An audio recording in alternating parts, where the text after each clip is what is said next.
আচ্ছা দাঁড়াও তো একটু, তোমার হাতের ব্যাগটা তো অনেক সুন্দর, দেখি তো তোমার ব্যাগে কি কি আছে। আচ্ছা ঠিক আছে। লিখুন শোন, আশেপাশে কেউ দেখার আগে ওর কাছে যা কিছু আছে সব কিছু নিয়ে আমাদের এখান থেকে চলে যেতে হবে তাড়াতাড়ি, বুঝছোস?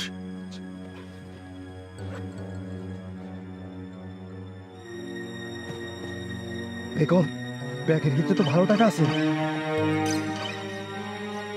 আচ্ছা, তোমার এই টাকাগুলো অনেক দরকারি টাকা তাই না? এই টাকাগুলো আমি নেই। আচ্ছা আচ্ছা, দেখুন গয়নাও আছে। তোমার এই গয়নাগুলো তো অনেক সুন্দর, আমার না অনেক পছন্দ হয়েছে গয়না, আমি এটা নেই। ঠিক আছে। আচ্ছা, তোমার হাতের মোবাইলটা অনেক সুন্দর তো, অনেক দামি মোবাইল তাই না? মোবাইলটা না আমার পছন্দ হয়েছে, তোমার মোবাইলটা আমি নেই।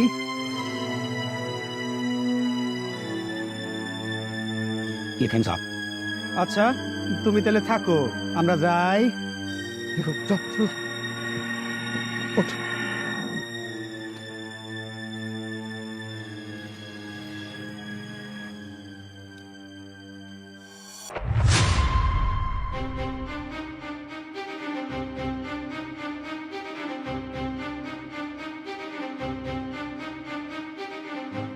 বাবা আরে হ্যাঁ হ্যাঁ বাবা, আসতে মনে দেরি হয়ে গেছে গা। ওর হাতে কিছু ছিল না।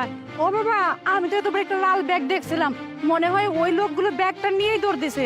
তাহলে তুই এক কাজ কর, ওরে জ্ঞান ফিরিয়ে হ্যাঁ আমাকে বাড়িতে নিয়ে যা। হ্যাঁ আমি আসতেছি। আচ্ছা বাবা, তাড়াতাড়ি যাও বাবা। আপা ওঠেন আপু। আপা আপনি ঠিক আছেন তো? আমি আমি এখানে কেন? আরে আমার বোনের বিয়ের জন্য তো আমি অনেক গহনা, টাকা, অনেক কিছু নিয়ে যাচ্ছিলাম। আমার সেই ব্যাগটা গেল কোথায়? না আপু, আমি বলছি কিছু দুষ্টু ছেলে ওই যে আপনাকে আটা দিয়ে কি কি দিয়ে জানি জাদু করছে, করে আপনার ব্যাগ ট্যাগ সব নিয়ে চলে গেছে। আমি ওখানে কাজ করতেছিলাম, আমি দেখতে পাইছি। পরে আমি আমার বাবারে নিয়ে এখানে দৌড় দিয়ে আসছি। আপনি এসব কি বলছেন? তার মানে আমার কাছ থেকে সবকিছু ছিনতাই করে নিয়ে গেল? আমি তো ছন্নছাড়া হয়ে গেলাম। এখন আমার বোনের বিয়ের কি হবে? আমি যদি বাড়িতে না পৌঁছাতে পারি এই টাকার গহনা নিয়ে, তাহলে তো আমার বোনের বিয়েটাই হবে না। আপু আপনি কোনো চিন্তা করবেন না, আমার বাবা পুলিশ নিয়ে এতক্ষণ ওদের কাছে চলে গেছে। ওরা যদি ধরা পড়ে যায় তাহলে আপনার জিনিস আপনি অবশ্যই ফেরত পাবেন। এখন আপনি আমার সাথে আমাদের বাড়িতে চলুন। আচ্ছা ঠিক আছে, চল। চলে না কো।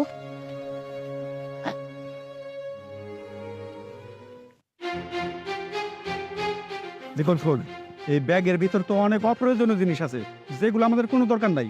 সবচাইতে দরকারি জিনিস হইতেছে টাকা আর গহনা। এইগুলা নিয়ে আমরা ব্যাগটাকে এখানে ফালাই চলে যাই। চল বাইর কর টাকা পয়সা। আচ্ছা তোরা কি মনে করছো প্রতিদিন এক একটা মেয়েকে তোরা অজ্ঞান করে এইভাবে টাকা পয়সা চিন্তাই করে নিয়ে যাবি? কি মনে করছো? হ্যাঁ আজকে আজকে আমার মেয়ে তোকে দেখছিল, এই জন্য আজকে তোকে ধরা পাব না। স্যার ও থানায় নিয়ে যান স্যার। ও, তুই তাহলে সেই কালো জাদু করার আসল নায়ক। তোকে তো অনেক দিন ধরে খুঁজছি আমরা, কিন্তু হাতে নাতে কোনোদিন ধরতে পারিনি। আজকে ধরেছি। চল থানায় নিয়ে তোকে এমন ধুলাই দিব, কালো জাদু করার তো দূরের কথা, জীবনে সোজা হয়ে দাঁড়াতে পারবি না। চল স্যার, স্যার আমাদের ক্ষমা করে দেন, আমরা আর কোনোদিন এই ধরনের কাজ করবো না স্যার। আয় চল। আচ্ছা চাচা, ওই মেয়েটা এখন কোথায় আছে বলতে পারেন? স্যার ওই মেয়েটা সহ তো আমার বাড়িতেই আছে। আচ্ছা ঠিক আছে, আই ব্যাগ দে, ব্যাগ দে। আচ্ছা চাচা, এই মেয়েটাকে ব্যাগটা দিয়ে দিন, আর বিকালে আপনি আমার থানায় এসে দেখা করেন। আচ্ছা ঠিক আছে স্যার। আয় চল, চল।